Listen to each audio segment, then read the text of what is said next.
Hey guys, today I'm teaching you how to log out of your YouTube account on mobile.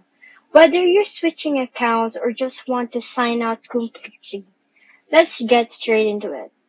Start by opening the YouTube app on your mobile device and make sure you log into the account you want to sign out of. Now, tap your profile picture in the bottom right corner of the screen, then tap Settings at the top right corner. This opens your account menu. From here, tap on Switch Account. Then tap Manage Accounts on this device. This will take you to your Google account settings. Here, tap on your account and choose Remove Account.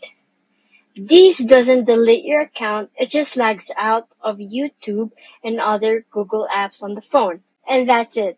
Now you're signed out of YouTube on mobile, and this is great for switching accounts or keeping your activity private.